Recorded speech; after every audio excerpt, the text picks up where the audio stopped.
Gostava que nos falasse um pouco sobre o seu percurso académico até chegar ao cargo que ocupa atualmente aqui neste tempo. Já é velho. Não, comecei a dar aulas em 70, se não estou em erro, ano 78, 79, no ISPA. Estou a falar do percurso em termos recentes, se quiser o percurso em termos de estudante, Sim, se puder. as duas. Ok, portanto, isto antes do 25 de Abril, em Portugal, não havia cursos de Sociologia nem Psicologia nas escolas, nas universidades públicas, o regime não deixava, e portanto só havia duas instituições que tinham cursos destes, que tinham sido criadas pelas ordens religiosas, em Portugal. Também não havia cursos destes na Universidade Católica, porque a Universidade Católica, antes do 25 de Abril, também, se não estou em erro, só tinha Filosofia, Teologia e História, se não estou em erro. E, portanto, as ordens religiosas criaram em Lisboa um Instituto de Psicologia, que é o ISPA, um Instituto Superior de Psicologia Aplicada, e criaram em Évora um Instituto de Sociologia para os cursos de Sociologia. Portanto, quem quisesse tirar Psicologia não tinha muito mais alternativas, ou ia para o estrangeiro, ou tinha que ir para o ISPA. Eu fui para o ISPA, e, portanto, fiz a minha licenciatura no ISPA, depois fiz um mestrado em Louvain-la-Neuve, e fiz depois o doutoramento também em Louvain-la-Neuve. Depois, quando acabei o ISPA, fiquei assistente a dar aulas lá no ISPA, Psicologia Organizacional. Portanto, eu tirei clínica, mas depois a parte de mestrado e doutoramento foi em Psicologia Social e das Organizações, e, portanto, a partir daí fiquei lá a dar aulas no ISPA, depois entrei para o Conselho Diretivo em 79, se não estou em erro. Depois acabei em diretor da escola e estive em diretor da escola até 85. E 85 vim para o Esqueté. Portanto, há alguns anos. 25 anos. 25 anos. Foi este mais ou menos o meu percurso em termos académicos. Qual é que é a importância e especificidades do ensino aqui nesta instituição? Olha, nós temos uma distintividade em relação às outras instituições universitárias em Portugal, primeiro porque temos um percurso diferente. Portanto, no dizer do Veiga Simão, fomos criados quanto ao corporativismo universitário, ele próprio que o diz, em 72, portanto, nós enquadramos numa grande reforma que o Veiga Simão fez em 1972, acho que nós fomos o primeiro instituto que foi criado. Depois foram criadas outras universidades, a Universidade Nova, na sequência disto foram criadas uma série de universidades, porque antigamente só havia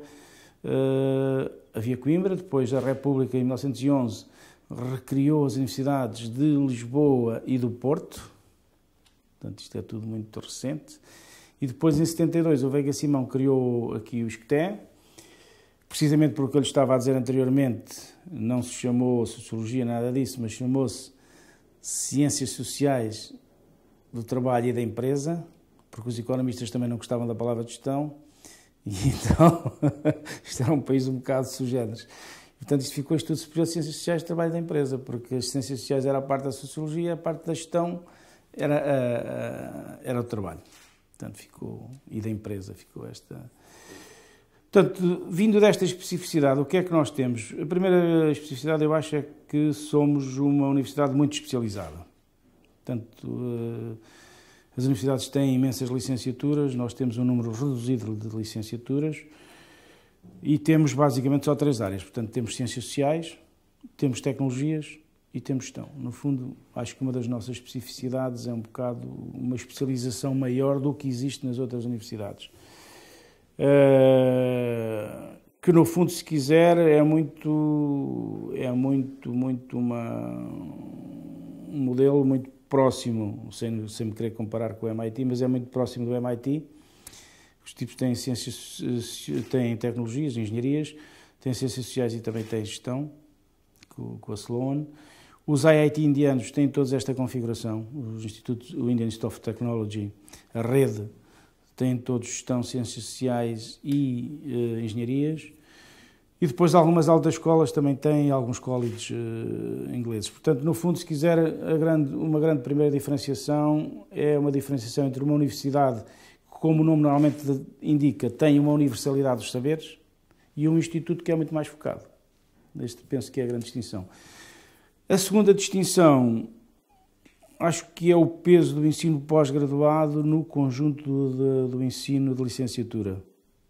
Eu não tenho os números presentes de todas as universidades, mas acho que não estou a cometer nenhum erro se disser que temos o maior rácio, portanto, o maior número relativo de alunos de ensino pós-graduado versus ensino de licenciatura. Portanto, nós devemos estar, neste momento, numa taxa à volta dos 45% dos nossos 8.000 alunos são pós-graduação, mestrado e doutoramento.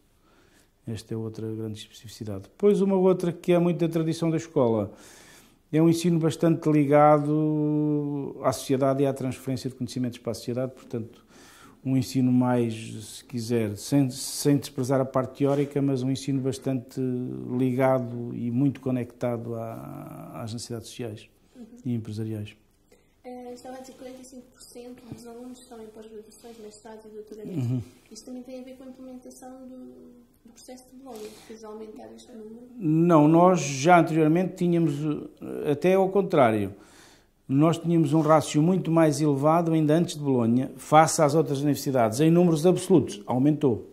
Eu não sei se me faço entender, portanto, quando nós nos comparamos antes de Bolonha com as outras universidades, o nosso rácio era superior ainda aos outros. Com Bolonha, como eles também passaram a ter a parte dos mestrados iguais a nós, essa diferença atenuou-se. É quase ao contrário. Nós tínhamos quase Bolonha antes do tempo, digamos assim.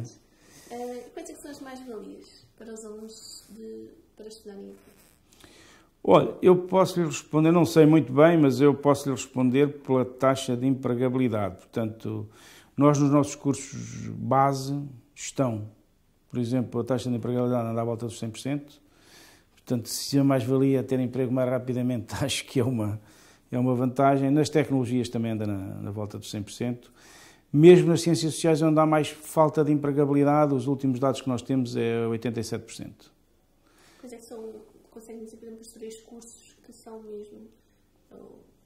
Não, olha, todos os cursos de tecnologias, por exemplo, engenharia informática, engenharia de telecomunicações, etc., ou informática e gestão. Aliás, em alguns cursos das tecnologias tenho um problema ao contrário, que é que temos algum insucesso escolar porque as pessoas começam a ficar empregadas antes de acabar os cursos.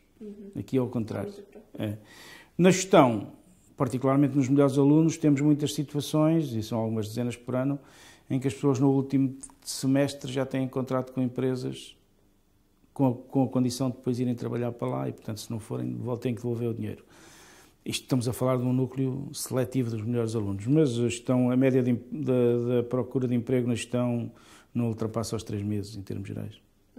Há também parcerias desta instituição com algumas empresas, não é? Gostava que nos falasse um pouco sobre isso. É assim, nós temos as parcerias, se quiser podemos dividi-las em várias áreas. Pode ser com empresas, e com empresas temos múltiplas parcerias, quer ao nível de estágios, quer ao nível de apoio a algumas áreas mais específicas.